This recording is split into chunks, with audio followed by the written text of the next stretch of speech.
Hello everybody and welcome back to the FMScout YouTube channel with me, Keepers, once again with another episode of You Can't Win Anything with Kids with Arsenal. Now in the last episode we went through 6 games, mainly in the Champions League, a double header against Bayern Munich, Barcelona, 1, 2, 3, 4, 5, 6.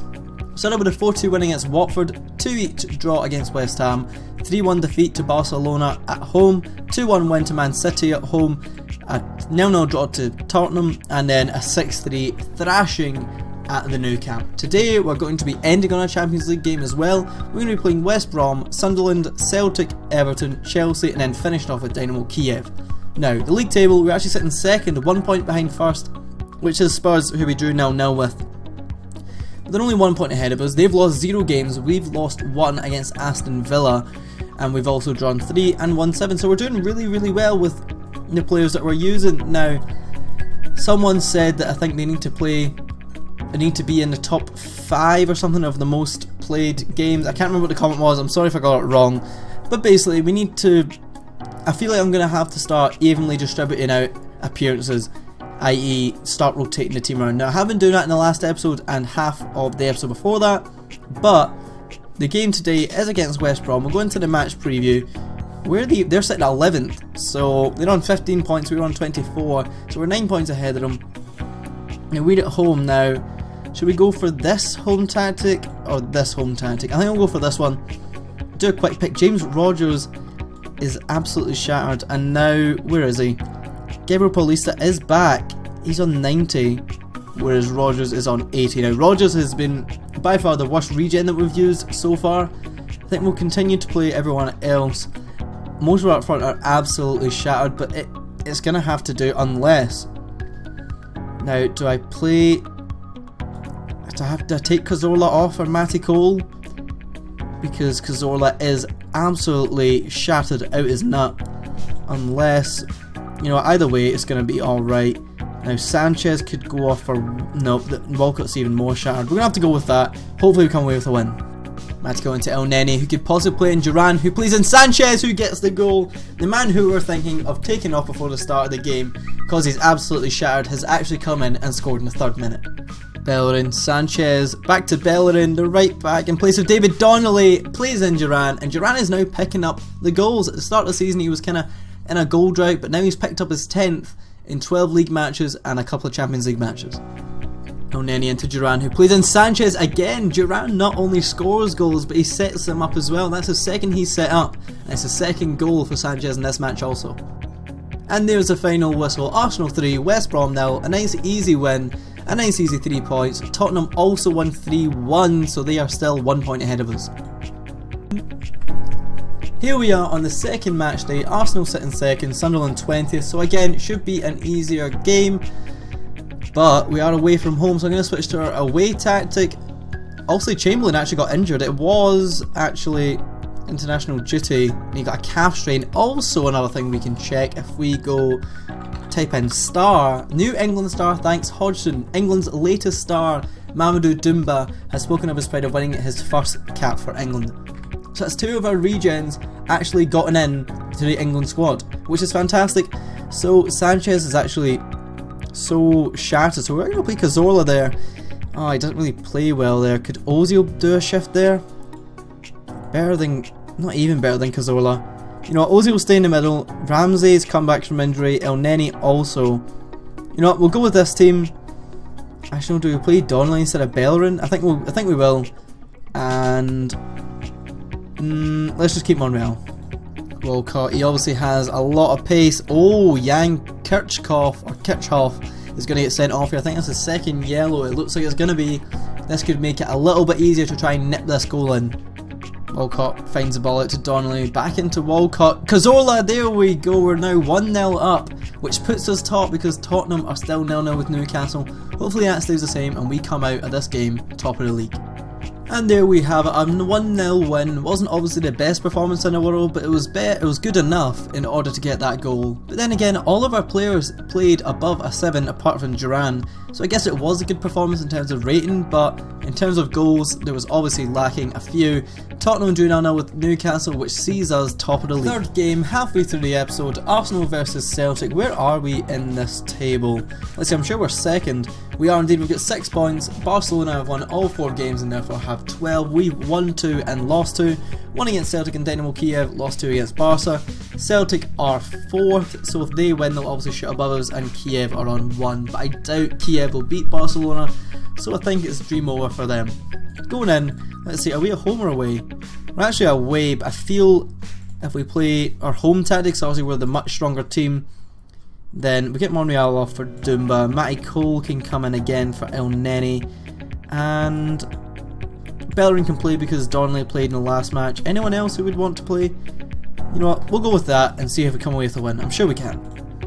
Duran's advancing with the ball. He plays it off to Sanchez, who might play Walcott in now, and that's a goal. Was it offside? I felt it was, but it wasn't. Theo Walcott gets his 6th goal of the season and 1 against Celtic. Walcott right into the middle for Ozil, who chips it through to Dumba, Who's the fall out to? Was it Sanchez? I mucked up Dumba's name there. Mamadou Dumba, who crossed it in, a big fumble in the box, and Sanchez gets number 2. Walcott picks the ball up, the goal scorer. Can he get an assist though? He doesn't, does he? He does. I think that counts as an assist, depending on if it doesn't, because Ozil hit the post or not. But that's 3-0. Following him, Johnson, Ward. There's a goal for Celtic. Now, I think it's because we don't have Scotland loaded, it's just a bunch of unknown players who don't actually play for Celtic.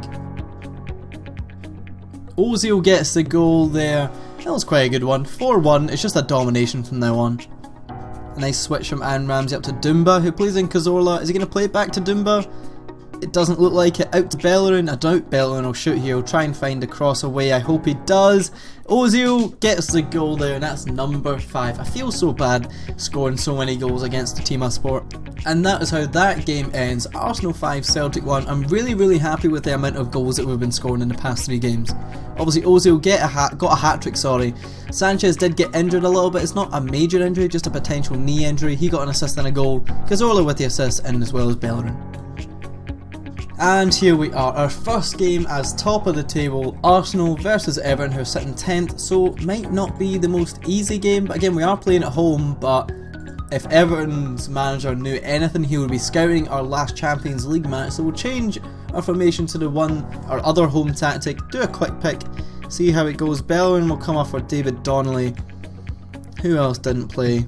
Monreal didn't play, he's playing now. Me and Dodgers have to go with this team and see how we get on. David Donnelly finds himself with the ball out wide, plays in Walcott. Will Walcott play it back to him? He does, crosses it in, Duran gets the first goal. David Donnelly's been on fire the past couple of games. He got the assist there, right into Duran, who again has also been on fire, getting so many goals and assists.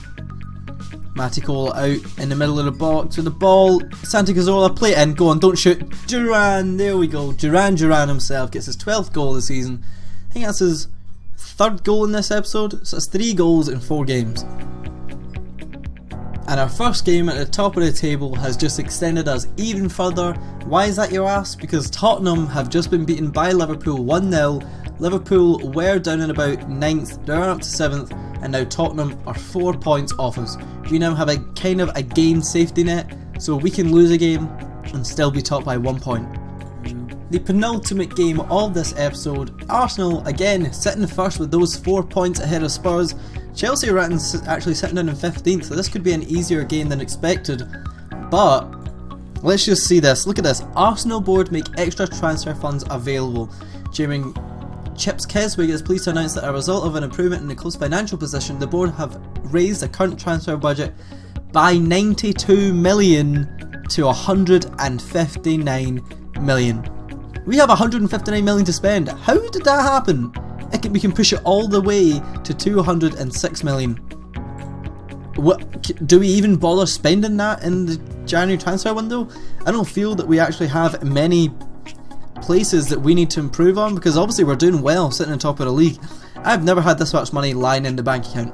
Going in, we are away from home, so we're going to play our away tactic, do a little quick pick.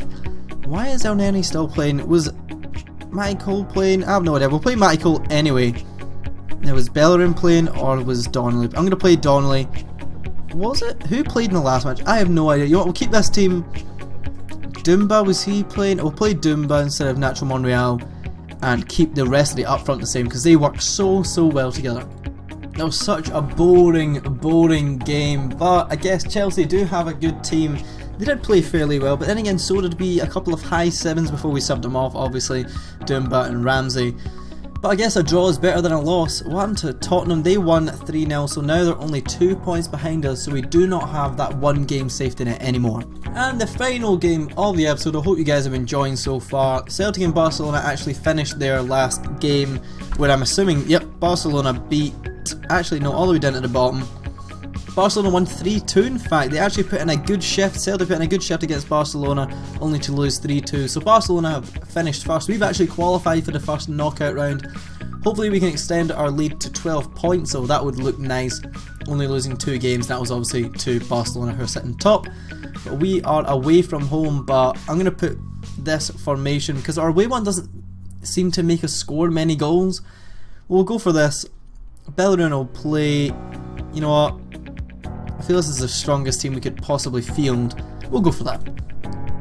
Yarmolenko plays in Sodoricuk to Domajov Vida, who crosses the back post, and we're actually 1-0 down to Yarmolenko. Andrei Yarmolenko, it looks like Yarmolenko on his little name tag, that's weird. Alexis Sanchez trying to find his way into the box, but he plays it to Bellerin. Hopefully he can somehow find a way in. Everyone just seems to be going Ozil, there we go. Ozil, what's that? It's his 15th goal of the season and we're just into December. That's insane for an attacking mid. Sadly, we come away with a draw. We could have been unbeaten in, well, we technically are unbeaten in the full episode. We could have gotten nearly all wins.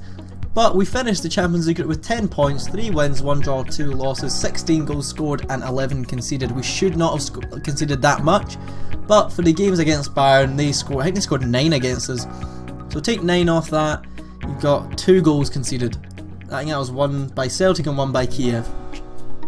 Because that's going to be the end of this episode today. We've done so well, we've actually gone unbeaten in so many games, well, apart from Barcelona, we're still unbeaten in the league, dating all the way back to actually August against that loss against Aston Villa. Since then, so recapping the episode, 3-0 win, 1-0 win, 5-1 win, 2-0 win, 0-0 draw and 1 each draw. In the next game, or not in the next game, the next episode we'll be playing Southampton, Swansea, Norwich, Leicester, Norwich again, weirdly enough, and then Man United where we finish off. We've also been joining against Watford in the FA Cup third round. But until then, I hope you all guys enjoyed. Please leave a like, comment, subscribe, do whatever you guys like to do, and I'll see you all in the next episode. And remember, finders keepers, losers weepers.